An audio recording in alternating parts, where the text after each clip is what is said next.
everyone, it's Carol, and welcome to Spieckerman Speaks Retail, where we navigate retail from now to next by tracking my latest retail trajectories and through interviews with experts who help us chart the course, always with tactics and takeaways for wherever you play in retail. This is always such a crazy time in retail. We get through the holiday shopping season, we snap our heads around for a quick look back, then we plunge right ahead into the new year. And we've got the big events that always pop up in January, like NRF and CES, that really help set the tone for the rest of the year. I missed NRF this time. I was speaking in Toronto, one of my favorite cities, but I kept up with the buzz through platforms like Retail Dive, Retail Wire, and Rethink Retail. All three are near and dear to me. In 2022, I enjoyed serving as a subject matter expert on several Retail Dive webinars. I'm a longstanding member of Retail Wire's Brain Trust, and I was honored to have been chosen once again as one of Rethink Retail's top retail influencers. So I'm really looking forward to contributing to all three platforms. And if you don't already, I encourage you to follow them because between the three, you will be up to speed on all things retail. I also kicked off the year with a redesigned website. As my services, content contributions, and partnerships became so much more diverse, it was definitely time for a refresh. Everything's now in its proper place. The site's super easy to navigate. It makes everything easy to understand and to act on. So check it out at spieckermanretail.com and let me know what you think. So as we leap into 2023, I'll start by saying that so many of my retail trajectories lit up last year, and they'll be burning bright well into 2023 and beyond. But one trajectory easily shot to the top, and it really is an umbrella for so many of the others that I'm tracking. Simply stated, the store is still the core. Or since we're still at the beginning of the year, I'll put it in prognosticating form. I'm calling 2023 the year of the store. Sounds like a simple statement, but there are a lot of moving parts and new motivations behind it. The fact is, after years of investing in digital, and in some cases playing a frantic game of digital catch-up, retailers and brands are swinging attention back to their bricks big time. Yes, retailers will fold. Some brands are going to pull back a nub after they dare to attempt to hang a shingle. All of that aside, so much of the action will still land in brick and mortar. Let's talk about why and what it might look like, and also some of those trajectories that will be propelling the year of the store. In episode 35, I talked about the wholesale heyday, how despite the fact that brands like Nike and Under Armour are going direct to consumer because they can, many more brands and retailers are leaning into wholesale again because they should. Now, how does that boost brick and mortar? Well, it may not increase actual store counts because the brands are leveraging existing stores, but the year of the store isn't just about having more stores. It's about how stores have popped to the top again as a priority for brands and retailers. Not that long ago, plenty of brands were making online-only deals with retailers. In many cases, they were just buying into the myth that digital was going to take over the world and that brick and mortar would become irrelevant. But with the wholesale heyday in full swing, good old-fashioned store placement is once again a top goal and a major scale builder for brands and retailers.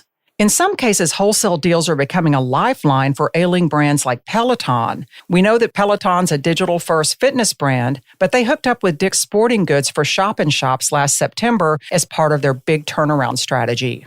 But even retailers like Gap and Claire's are seeing wholesale as a next stage scale builder.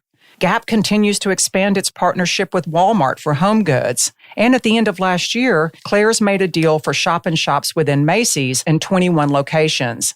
Claire's installed its own fixtures, curated the products, and even brought in its own staff. On top of that, Claire's made sure that the shops will be in Macy's best doors. That's a pretty sweet deal that makes it really hard to justify opening more Claire's stores. Back in the day, Claire's had a massive physical footprint. But here's the thing. Claire's is also expanding its distribution with Walmart to 2,500 stores. So that backs up my years-long trajectory. It really is an evergreen, that ubiquity is the new exclusivity. Brands are free to roam these days. They don't have to pay as much attention to those old restrictions around selling to mass and class. Through this wholesale heyday, they gain instant access to new customers. The CEO of Draper James, which is the brand that Reese Witherspoon started, she used an interesting term. She talked about audience acquisition as one of the benefits of their deal with Kohl's. She didn't say customer acquisition, although of course that's part of the plan. But the term audience acquisition is so interesting because it speaks to the fact that the Kohl's deal will bring a new audience to the Draper James brand. That means somebody might buy a Draper James dress at Kohl's, then continue the relationship by buying directly from the main collection on their website or at a Draper James store. This is yet another reason why brands are hopping on the wholesale heyday train. Wholesale builds bridges to direct-to-consumer. They're not mutually exclusive. And it's another way that the year of the store will take shape and take off. So the year of the store doesn't hinge on more stores opening, but it doesn't mean we won't see a surge of store openings in 2023. Some of the big guys have slowed down store growth because they've got mature businesses in digital and physical retail that just don't justify a big brick building blowout. Plenty of others are going to be an exception. And here I would really call out dollar stores and Dollar General in particular. They actually reported double-digit sales increases for the third quarter of last year, but without the profit dips that plagued so many of their competitors. Profits actually rose 10.5%. But here's the kicker. For fiscal 2023, Dollar General has about 3,100 real estate projects planned, and that includes more than 1,000 new store openings, 2,000 remodels, and 120 relocations. Dollar General is such a great example of the convenience craze I talked about all last year. Convenience has overtaken price as a decision driver for so many shoppers. Dollar General and, to a lesser degree, Aldi have busted the myth that Amazon has redefined convenience as just being digital. Peppering the landscape with tens of thousands of highly efficient small-format stores that are run by skeleton crews, it never gets old for these guys. Stores drive the convenience, grocery drives the traffic, and the rest takes care of itself. But a slew of other brands and retailers are also leaning into store openings. Individually, it may not be as big as the dollar store numbers in comparison, but collectively, it'll add up really quickly. Retailers like Five Below, the tween and teen discounter, they're planning on opening the most stores in their history, more than 200 locations in fiscal 2023. Right now, Five Below has about 1,300 stores, but they've raised their overall store count potential by 1,000 stores. They took it from 2,500 to a projection of over 3,500. Hibbett Sports is opening new stores in small and mid-sized markets. Boot Barn has plans to open 40 stores. But all of this is a big deal not just because they're opening stores, but because discretionary categories like apparel and footwear really struggled last year, particularly as inflation took a bite out of consumer budgets. But it's not just happening in those categories. Plenty of grocers have aggressive store growth plans. Whole Foods is ramping up again after being pretty dormant with a plan to open 30 stores every year. But it's one more testament to how retailers are bullish on their bricks again. So new store openings are definitely part of the story. But a wave of remodeling and rejiggering is spring-loaded for 2023. And I'm not just talking about a fresh coat of paint. After 4 to 5 years of sticking pretty much with the same store layout, Ulta is embarking on a major merchandising overhaul, and a big part of it is about showcasing services and solutions. Target expanded its partnership with Apple to integrate more consumer electronics services into its stores. Last year, I talked about the solutions and services shift, whether it's healthcare, financial services, advertising, or brows, makeup, and salon services. Stores are critical to maximizing and showcasing retailers' services and solutions. The digital rethinking of brick and mortar is one of my top retail trajectories and will definitely continue to be in 2023. But it's one that really will seal the deal on 2023 being the year of the store.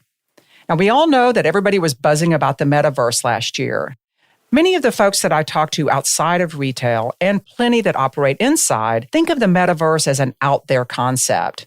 But the metaverse is starting to get more grounded, and brick and mortar will be a big bridge to it in 2023. The Outernet district in London is a great example. It's billed as a place where communities come together to enjoy culture in breathtaking new ways.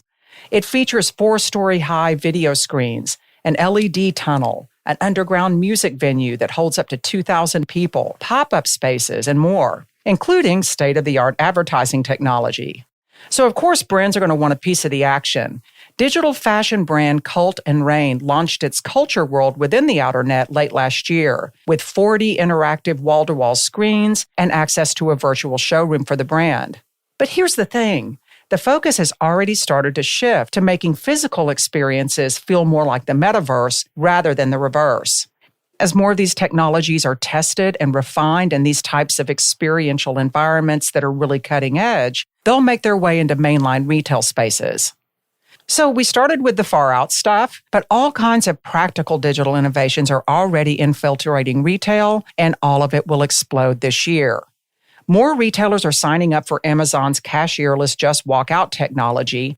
Walmart's unveiled an augmented reality-powered view in your space capability for furniture and consumer electronics, and it can be used in stores.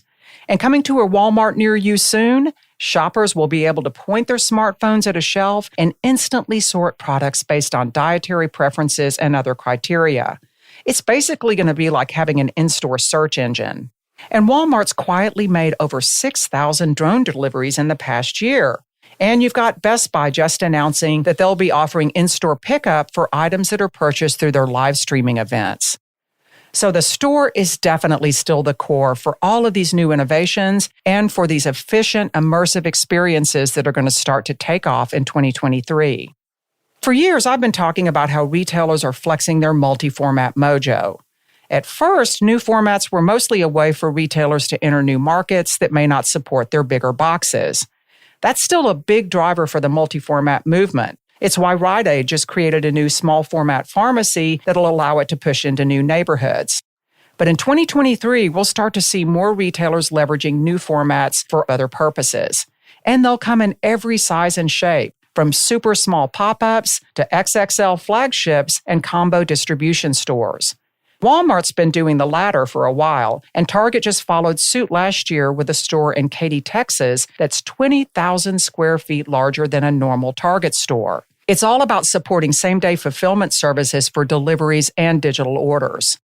So small formats are the scale-building secret sauce for plenty of retailers. But those big old flagships aren't going anywhere. In fact, a new generation of flagships will redefine store experience. For WHP, which is the licensing and brand marketing company that now owns all the RS assets, the rebirth of Babies R Us will kick off with a 10,000 square foot store at the American Dream Mall in New Jersey this summer. It'll be a flagship store really focused on experiences, what R Us has been known for in the past. That's the same mall where WHP relaunched Toys R Us in 2021 with a flagship store. And Sephora keeps opening flagship stores, even as it forges partnerships with retailers like Kohl's. The next Sephora flagship is heading to London in March. All these innovations will make stores more relevant and more valuable, especially as retailers do digitize their stores, then monetize all of that coming and going through their in-house ad shops. In episode 42, in my interview with the founder of Brand Crush, we went much more in depth on it. Now, she really understands the vision for where all this is going, and she really gets how retailers and brands should go about it. So I encourage you to check out that episode. I'll post all of this in the show notes, by the way, so you'll have it there. Are you ready for the year of the store? I sure am. I mean, it's been such a long time coming, and it won't look like anything we've seen before.